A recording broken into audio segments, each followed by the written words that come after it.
Next morning, showered and got dressed and went to Brown Chapel Church.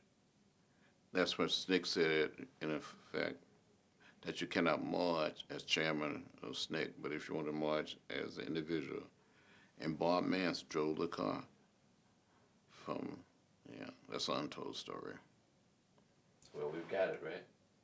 We got it. Okay, good. So, We're rolling. all right, we're getting ready to roll definitely this start, but rolling. we'll start off with SNCC. I won't be on the interview at Okay. all, just be you. Okay. So when you answer, answer like you're talking to an audience. Right. I'm not here, but they're Okay. You know how it is. Right. Well, tell us about your involvement with SNCC. How did you become involved, and what was your experiences? As a student in Nashville during the sit-in movement, I knew about the young people in Atlanta. I had heard of Julian Bond, Lonnie King, Ben Brown, Charles Black, and I later met these smart, gifted young men and young women. I met Ruby Doris, who was a student at Spelman College. And in October 1960, we had the second meeting of the Student Nonviolent Coordinating Committee on Morehouse campus, where SNCC became a permanent organization.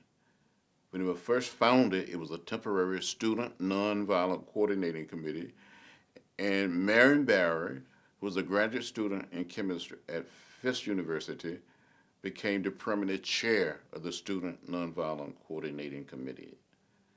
And the Nashville movement became a major part of the effort, along with the Atlanta student movement. We worked closely together. We became friends. We became a circle of trust, of what some people would call a band of brothers and sisters. I remember visiting the SNCC office in downtown Atlanta on Auburn Avenue, and later visiting the office on Nelson Street. I believe it was 360 Nelson Street, across from Pasco's. I should correct myself. It was 8.5 Raymond Street. 360 is Nelson Street.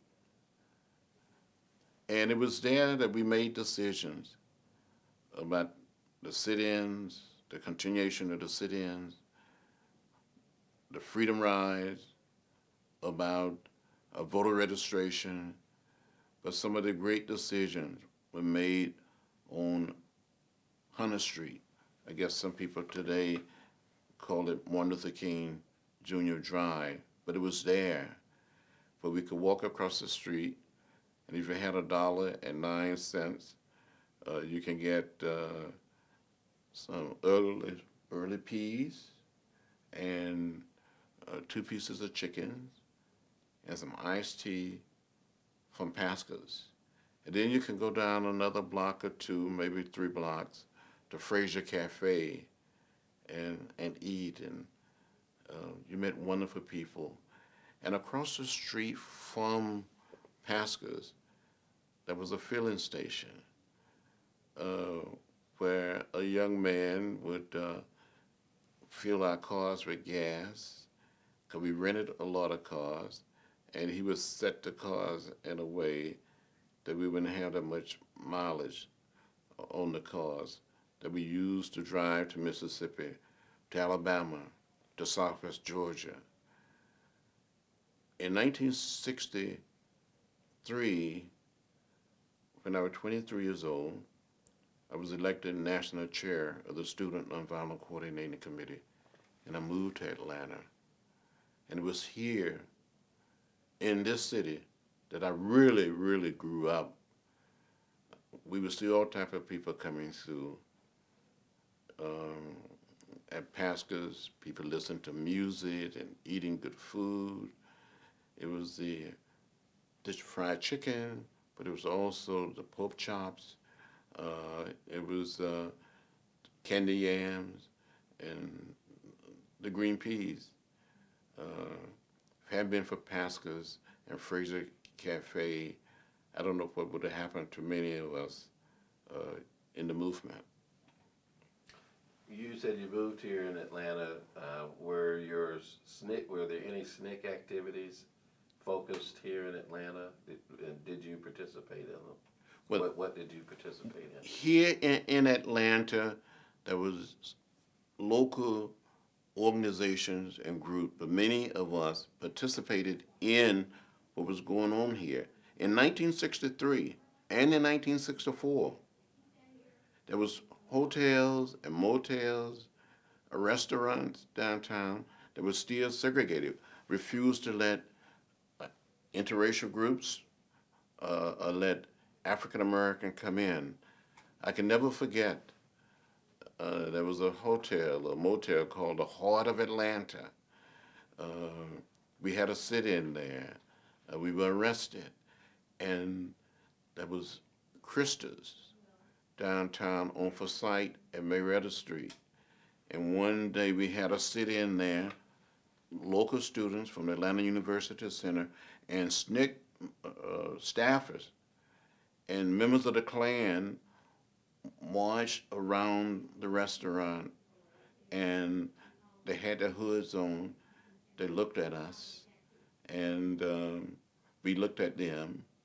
On another occasion, there was a very large seafood restaurant on Lucky, and I guess it would be Lucky and Forsyth Street, the corner of Lucky and Forsyth.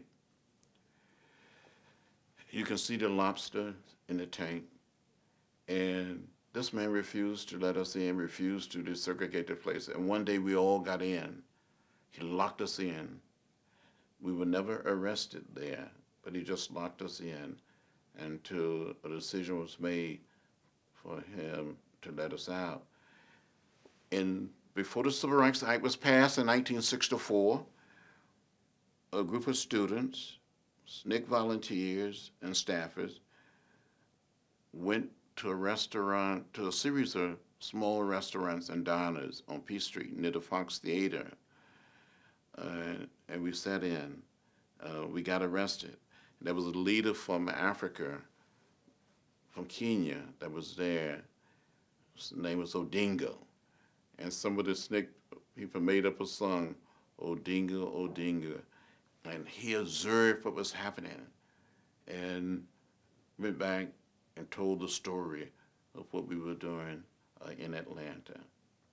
But because of the work of the local student movement and those of us in the Student Nonviolent Coordinating Committee, many of these places later desegregated before the Civil Rights Act in 1964 was signed into law.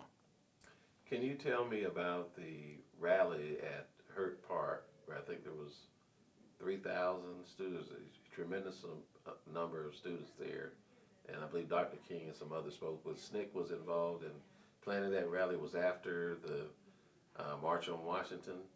Is that correct? I remember very well in 1963, shortly after the March on Washington, there was a rally